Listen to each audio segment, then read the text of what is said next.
Hello दोस्तों, स्वागत है आपका हमारे चैनल एग्ज़ाम टारगेट में। आशा करते हैं आप सब स्वस्थ हैं, मस्त हैं और अच्छे से पढ़ाई कर रहे हैं।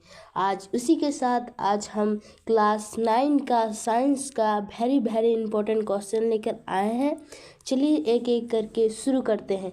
इससे पहले अगर आप हमारे चैनल में नए हैं तो सब्सक्राइब करें और लाइक करें। देखिए, हमारा पहला क्वेश्चन है कि त्वरण का एसआई मात्रक क्या होता है। तो त्वरण का एसआई मात्रक क्या होता है? सॉरी बच्चों, मीटर प्रति सेकंड स्क्वायर होता है। ठीक है, हमारा सेकंड क्वेश्चन है कौन अदिश राशि है। अदिश राशि कौन होता है?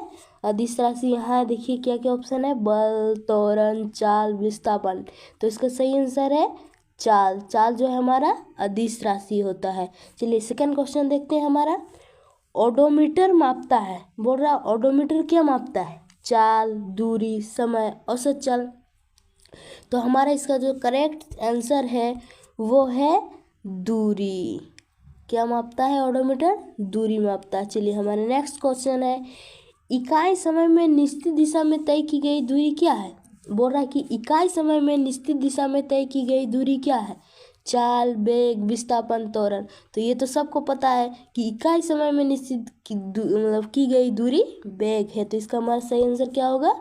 वेग। हमारा सेकंड क्वेश्चन है बोल रहा है निम्न में से कौन सही है। मतलब कि बोल रहा है कि निम्न में से कौन सही है। सॉरी बच्चों, निम्न में से कौन सही है।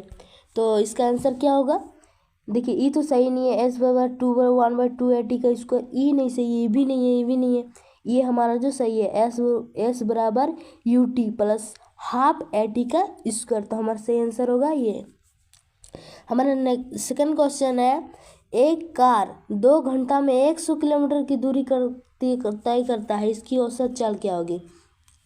इसका एक सूत्र होता है, तो आप लोग निकाल लीजिएगा। इसका जो आंसर होगा वो देखिएगा कि 50 सेंटीमीटर है, 50 किलोमीटर प्रति घंटा। अगर आंसर गलत है तो मुझे कमेंट करके बताइएगा, हम बना देंगे। दूसरा हमारा है क्वेश्चन न्यूटन का गति कौन सा नियम बल की परिभाषा देता है। देखिए, बोला कि न्यूटन का कौन सा नियम बल की परिभाषा देता है। इसके 3 नियम होता है, पहला, दूसरा और तीसरा, 3 नियम होता है। तो जो बल की परिभाषा देता है वो हमारा है पहला देता है हमें बल की परिभाषा। देखिए हमारा दूसरा क्वेश्चन मतलब नेक्स्ट क्वेश्चन है कि निम्न में से किसका जड़त्व सबसे अधिक है। जड़त्व सबसे अधिक यानी कि साइकिल, इसका तो नहीं हो सकता, कार का थोड़ा हो सकता है, बस का भी हो सकता है, लेकिन रेलगाड़ी का सबसे अधिक होगा। इसलिए हमारा सही आंसर क्या है? रेलगाड़ी। देखिए बच्चों, ये बहुत इंपॉर्टेंट क्वेश्चंस है, एग्ज़ाम में पूछे जा चुके हैं और आशा करते हैं आप लोग अगर अच्छे से पढ़ेंगे तो आप लोग का भी रिजल्ट बहुत अच्छा आएगा। क्योंकि क्वेश्चन एक बोर्ड बार 10 में बदलाता भी है, लेकिन 9 में उतना नहीं बदलाता है। तो हमारा फिर नेक्स्ट क्वेश्चन है, देखिए 30 N का कोई बल 5 kg की वस्तु 2 सेकंड तक कार्य करता है, तो वस्तु का त्वरण क्या होगा? ये सब क्वेश्चन हम एक दूसरा वीडियो लेकर आएंगे। ये सब जो मतलब कि न्यूमेरिकल क्वेश्चन है, न्यूमेरिकल क्वेश्चन, इस सब के लिए हम दूसरा वीडियो लाएंगे। ये सब छोड़िए अभी, हाँ इस सब को देखते हैं। चलिए हमारा दूसरा नेक्स्ट क्वेश्चन है द्रव्यमान और वेग के गुणनफल को क्या कहते हैं। तो द्रव्यमान और वेग के गुणनफल को क्या कहते हैं? संवेग कहते हैं। और हमारा नेक्स्ट क्वेश्चन है, सॉरी बच्चों मेरा थोड़ा तबीयत खराब है, सार्वत्रिक गुरुत्वीय स्थिरांक जी का एसआई मात्रक क्या होता है। ये क्वेश्चन बहुत ही इंपॉर्टेंट है, बोलो तो वेरी इंपॉर्टेंट, बहुत बार पूछा जा सका है एग्जाम में। वेरी इंपॉर्टेंट, जितना वेरी लगा हुआ कम है, क्योंकि इसे जो हम एग्जाम लिखे था ना उस टाइम ये वाला क्वेश्चन पूछा था। तो इसका आंसर क्या होगा? N मीटर स्क्वायर प्रति kg स्क्वायर, एकदम सही आंसर हो जाएगा इसका। चलिए हमारा नेक्स्ट क्वेश्चन की ओर बढ़ते हैं। तो हमारा नेक्स्ट क्वेश्चन है, देखिए दुर्गंधमापी किस सिद्धांत पर कार्य करता है। दुर्गंधमापी किस सिद्धांत पर कार्य करता है? तो इसका सही आंसर हो जाएगा ऑप्शन नंबर 1। क्या है ऑप्शन नंबर 1? आर्किमिडीज के सिद्धांत। आर्किमिडीज एक वैज्ञानिक का नाम था, उसका एक सिद्धांत है, उसे आप पढ़ लिए होंगे अभी तक। अभी हम उस सब के बारे में अधिक नहीं जानेंगे, क्योंकि अभी हमें ऑब्जेक्टिव क्वेश्चन फोड़ना है, और ऑब्जेक्टिव क्वेश्चन फोड़ना है, फिर ये सभी हम जानेंगे। अब दूसरा वीडियो लाएंगे इसके लिए। चलिए देखते हैं फिर हमारा, सॉरी बच्चों, ये रुकिए इसको अरे बच्चों, चलिए हमारा फिर नेक्स्ट क्वेश्चन क्या है। दो विभिन्न पदार्थों की कणों का साथ मिलना क्या कहलाता है। बोल रहा कि दो विभिन्न, सॉरी बच्चों ऊपर वाला नहीं हुआ क्या, चलो ऊपर वाला कर लेते हैं। निम्न में से कौन पदार्थ है, सबको जानते हैं पदार्थ क्या होता है, जिसमें जो कोई चीज़ हो जिससे हम कुछ भी कर सकते हैं, जैसे कि मान पेड़ पौधा हुआ, कुछ भी चीज़ हुआ जिसे हम पकड़ सकते ही कर सकते हैं, जैसे सुगंध, हवा गिरना, ये सब तो हो ही नहीं सकता, क्योंकि देखो इस सब को हम छू सकते हैं, नहीं छू सकते। गंध, सिर्फ सुगंध ले सकते हैं, महसूस कर सकते हैं, लेकिन वायु ये सब कर सकते हैं, लेकिन असली जो पदार्थ है हमारा वो वायु है, तो इसका सही आंसर हो जाएगा वायु। नेक्स्ट क्वेश्चन है हमारा, दो विभिन्न पदार्थों के कणों का साथ मिलना क्या कहलाता है। दो विभिन्न कणों का क्या बोल रहा है, दो विभिन्न पदार्थों के कणों का साथ मिलना क्या कहलाता है, तो वो कहलाता है विसरण। क्या कहलाता है बच्चों, विसरण।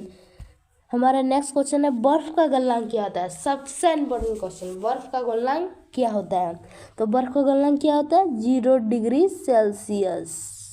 एकदम इजी क्वेश्चन भी है और इम्पोर्टेंट भी है।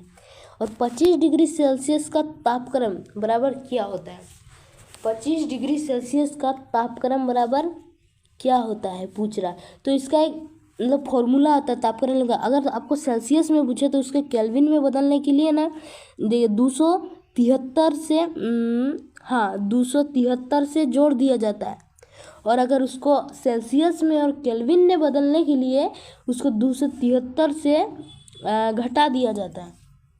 तो इसका हमारा सही आंसर हो जाएगा, देखिए 273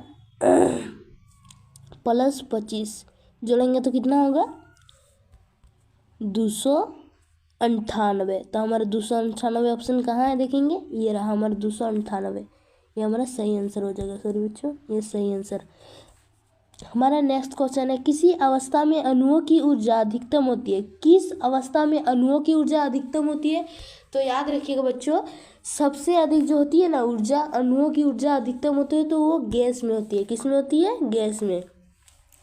और नेक्स्ट क्वेश्चन है हमारा, गर्म करने पर गैस का आयतन क्या होता है। गर्म करने पर गैस का आयतन बढ़ जाता है। नेक्स्ट क्वेश्चन है, किसी तत्व के द्रव्यमान प्रति इकाई आयतन को क्या कहते हैं। किसी तत्व के द्रव्यमान प्रति इकाई आयतन को क्या कहते हैं, तो इसे कहते हैं घनत्व। हमारा सेकंड क्वेश्चन है, निम्न में से सबसे अधिक सिंपड़ीय कौन है। निम्न में सबसे अधिक सिंपड़ीय कौन है, तो कौन है सबसे अधिक, गैस।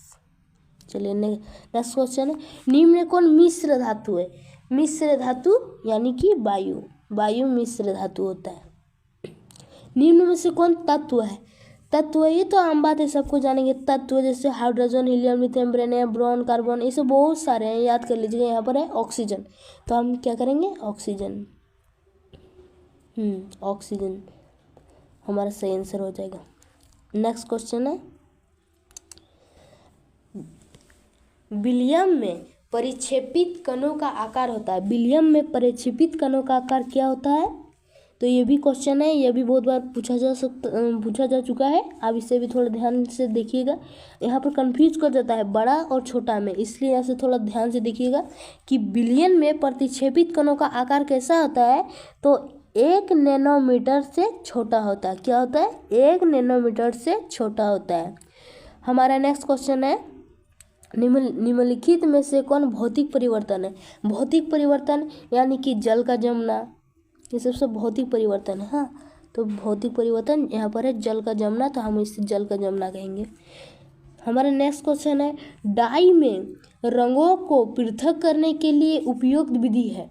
डाई में रंगों को पृथक करने के लिए उपयोग विधि कौन सा है, तो क्रिस्टलोग्राफी, क्रोमोडोग्राफी, सॉरी बच्चों क्रोमोडोग्राफी इसका सही आंसर आ जाएगा। नेक्स्ट क्वेश्चन है कि जीव की मौलिक इकाई क्या होती है। ये तो हम लोग 8 क्लास से पढ़ते आ रहे हैं, बच्चों का सवाल है, बोलो जीव की मौलिक इकाई क्या होती है, तो कोशिका होती है। नेक्स्ट है हमारा क्वेश्चन, निम्नलिखित में से कौन जीव का एक कोशिकीय है? तो क्या है जीव का एक कोशिकीय कौन है? पैरामीशियम, पैरामीशियम, ये हमारा करेक्ट आंसर हो जाएगा। नेक्स्ट क्वेश्चन है हमारा, कोशिकीय का ऊर्जा ग्रह मतलब कि पावर हाउस, जो कोशिका का ऊर्जा ग्रह मतलब गृह है, पावर हाउस या बिजली घर जिसे बोला जाता है, वो क्या है मतलब कौन है बोल रहा है? तो इसका सही आंसर क्या हो जाएगा हम लोग का? माइटोकॉन्ड्रिया है। जो नेक्स्ट क्वेश्चन देखते हैं, केंद्र में पाए जाते हैं, क्या पाए जाते हैं केंद्र में? केंद्र में पाए जाते हैं क्रोमोसोम, ये हमारा सही आंसर हो जाएगा क्या? क्रोमोसोम। नेक्स्ट क्वेश्चन देखते हैं, पादप और जंतु कोशिका में प्रमुख अंतर है। पादप और जंतु कोशिका में क्या प्रमुख अंतर है? तो ये पोषण संबंधी है। अगर पूछा कि पादप और जंतु कोशिका में अंतर बताए या प्रमुख अंतर, तो क्या है? पोषण संबंधी। कैसा भी क्वेश्चन घुमा के भी पूछ सकता है, तो उसमें आपको मजबूत रहना है, तब तो आप किसी भी तरह के क्वेश्चन का जवाब दे सकते हैं। हमारा नेक्स्ट क्वेश्चन है, रंगीन प्लास्टिक को कहते हैं, क्या कहते हैं? रंगीन प्लास्टिक को क्या कहते हैं? रंगीन प्लास्टिक को क्रोमोप्लास्ट, क्रोमोप्लास्ट कहते हैं। इसका सही आंसर हो जाएगा क्रोमोप्लास्ट। नेक्स्ट क्वेश्चन हम देखेंगे हमारा, पादप कोशिका की भित्ति किस पदार्थ से बनी होती है? पादप कोशिका की भित्ति किस पदार्थ से बनी होती है? तो यह है सेलुलोज, सेलुलोज, सेलुलोज। चलिए नेक्स्ट क्वेश्चन की ओर बढ़ते हैं, पादप कोशिका के सबसे बाहरी आवरण को क्या कहते हैं? पादप कोशिका के सबसे बाहरी आवरण को क्या कहते हैं? तो इसे कोशिका भित्ति कहते हैं। नेक्स्ट क्वेश्चन है हमारा, तना के शीर्ष भाग को उत्तक पाया जाता है। तना के शीर्ष भाग में कौन सा उत्तक पाया जाता है? तो ये विभज्योत्तम उत्तक। ओके, याद रखना बच्चों, भूलना नहीं। ये उत्तक है ना, सबको कंफ्यूजन में डाल देता है। ये उत्तक है तो हार्ड सब्जेक्ट है 9 क्लास में। हमारा नेक्स्ट और लास्ट क्वेश्चन है कि मृदुतक की कोशिकाओं के बीच पाए जाते हैं। मृदुतक की कोशिकाओं के बीच क्या पाए जाते हैं? अंतर कोशिकीय स्थान पाए जाते हैं। आशा करते हैं बच्चों यही हमारा क्वेश्चन ख़त्म हो गया, और आशा करते हैं कि आप सबको ये क्वेश्चन बहुत अच्छा लगा हो, और अगर अच्छा लगा तो लाइक करें और शेयर करना ना भूलें, क्योंकि 9 क्लास के एग्ज़ाम हर एक बच्चे को पहुंचना चाहिए जो ऐसे क्वेश्चन के लिए, ऐसे क्वेश्चन के मांग में है। तो चलिए इसी के साथ हम अपना इस वीडियो को समाप्त करते हैं, और आशा करते हैं आप सबको बहुत अच्छी लगी होगी। अगर अच्छी लगी है तो शेयर, लाइक, कमेंट जरूर कीजिए। प्यारा सा कमेंट कीजिएगा कि हमको ये बहुत अच्छा वीडियो लगा, ये वीडियो बहुत अच्छा लगा। धन्यवाद बच्चों, बाय बाय, टेक केयर।